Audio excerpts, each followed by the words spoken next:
안녕하세요. 김영우 대표TV입니다.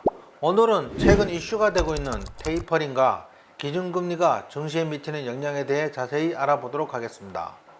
지난 9월 21일과 20일 양일간 연방공개시장위원회인 FOMC 회의가 열렸습니다. 여기서 자산 매입 축소를 의미하는 테이퍼링이 곧 시작될 것이라고 합니다. 테이퍼링은 코로나19 사태 이후 미국 연준이 장기 금리 억제를 위해 매달 1200억 달러 규모의 채권을 매입하여 시중에 달러를 뿌리고 있는데 이것의 규모를 축소하는 것을 테이퍼링이라고 합니다.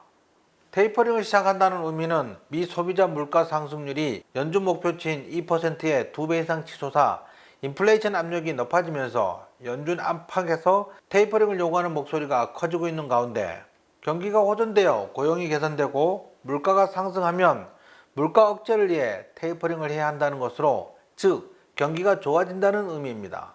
단기적으로 증시 조정이 나올 수 있으나 어차피 경기가 좋아 기업 수익률이 좋아지는 것이니 증시는 재상승할 것입니다. 이번 FOMC 회의에서 위원회 위원들이 만장일치로 현재의 금리는 제로금리 그대로 동결하고 별도로 공개한 점도표에서 2022년 기준금리 인상 가능성이 높아진 것으로 나타났습니다. 점도표는 FOMC 위원들의 향후 금리 전망을 보여주는 지표를 말합니다. 이것이 점도표인데 이것을 자세히 살펴보면 기준금리를 현행대로 0.00%에서 0.25%를 유지하는 위원 수는 9명이고 2022년 기준금리가 한 단계 인상하는 위원회 수는 6명, 두 단계 이상 인상하는 위원회 수도 3명인 것으로 나타났습니다. 내년도 기준금리 인상을 주장하는 근거는 미국 내 총생산인 GDP 증가율 전망이 3.3%에서 3.8%로 상승하였고 내년도 물가 상승률은 2.2%로 예측되는 가운데 연준은 코로나19 델타 변이 확산 등을 고려해 올해 경제 성장률 전망치를 낮춘 반면 물가 상승률은 종전 예측보다 높아질 전망으로 이를 근거로 FOMC 위원 18명 중 9명이 내년 기준금리 인상을 예상하였습니다.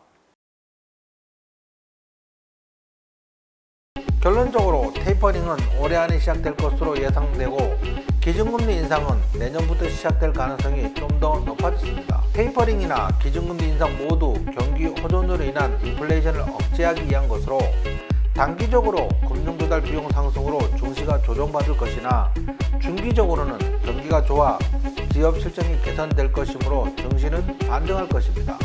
따라서 이때 조정은 손절보다는 추가 매수하는 기회로 삼아야 할 조정입니다. 주식 투자는 이렇게 글로벌 시황을 참조하여 내 종목을 예상한다면 좀 더 크게 높은 수익을 얻을 수 있습니다. 중요한 시황을 모르고 주식 투자를 하는 것은 어부가 바닷가에서 일기예보를 모르고 낚시질을 하는 것과 같습니다. 일기예보를 모른다면 방파제 낚시나 해안가 낚시밖에 할 수 없을 것입니다. 하지만 일기예보를 정확히 알고 나간다면 조금 더 먼 바다에서 크고 많은 고기를 잡을 수 있는 것을 의미합니다.